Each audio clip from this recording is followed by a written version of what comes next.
My name is Reagan Adams. I was born in South Carolina. My birthday is August of 1815. I was born into slavery. I'm the oldest of my 4 brothers and sisters.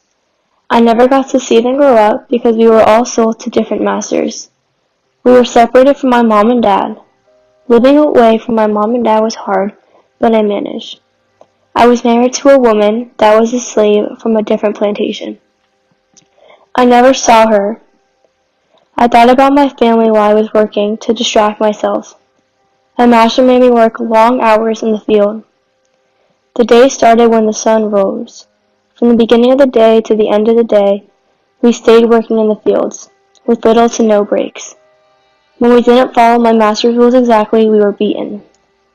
I remember one time one of the other field workers stopped to take a break because the day was so hot, and my master got angry and beat him. If we did not pick enough cotton for the day, my master got mad with us, sometimes even tried to hurt us. In my time as a slave, I was sold. I was sold so many times to many different masters.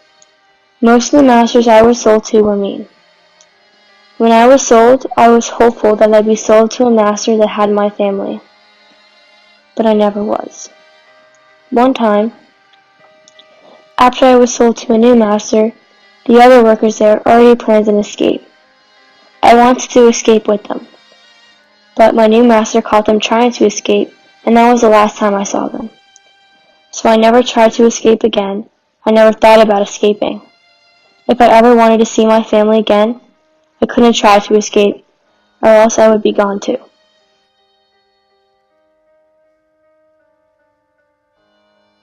I was about 13 or 14 years old based upon me being owned by my master for about 8 years and having been taken in around the age of 6. I don't truly know my age because my personal history was not important to my masters and therefore not to me. I was asked to pull fodder or gather leftover cornmeal for the livestock. Since I knew that if I didn't complete my job, I would be flogged, I left it out in the rain. This was my first attempt at escaping because I didn't want to suffer the consequences. I attempted countless other times to escape my cruel masters, but was caught by nearby slaveholders. I was put in jail for trying to escape in Lancaster, South Carolina. My jail time was recorded on papers when I moved to the next master. My new master would then put me in chains since he knew that I tried to escape previously, and would also whip me. Even though I knew the consequences of getting caught by someone, I was determined to gain my freedom. My master thought that I wouldn't be able to escape by crossing the river because I was so weak and suffered so many beatings. When I was able to get out of my chains, I attempted another escape. I was able to cross the river because I had made a small boat tied to a tree, but was in prison again. I felt that I should be treated better, but I also felt that I needed to prove my master wrong. My successful escape from my master started when he was passed out drunk for a couple of days on his plantation. That's when I knew I had to run away from my poor living conditions. I packed a few clothes and begged people along the way for food and water. Crossing rivers was one of the hardest obstacles I had to face because I had fears of drowning and being eaten by alligators. I also had to get a passport to be able to travel to the north. With the help of many people along the way, my journey was done when I reached Albany, New York, but even then I had to be cautious about settling. In the end, I traveled hundreds of miles to escape the evils of slavery, and it was very hard to succeed.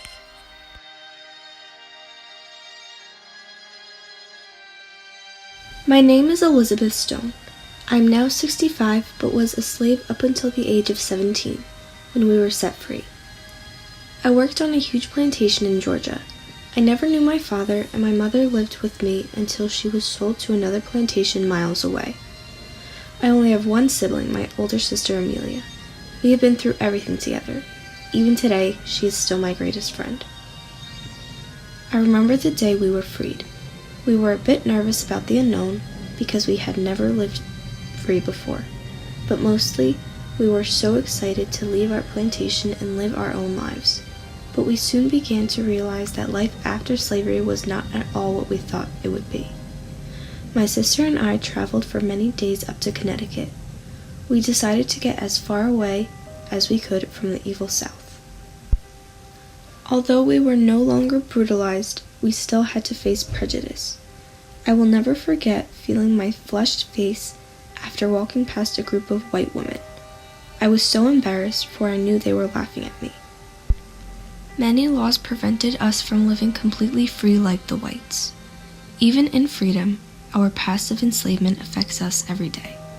Since we were not allowed to get an education or make any money while enslaved, we started out very poor.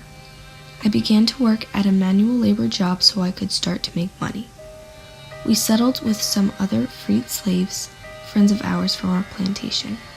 But even in this new place, living freely, we still suffered as if we were back on that sweltering hot plantation in Georgia.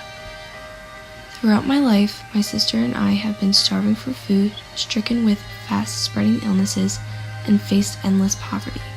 Even so, we are glad to no longer be property and instead live a life of our own.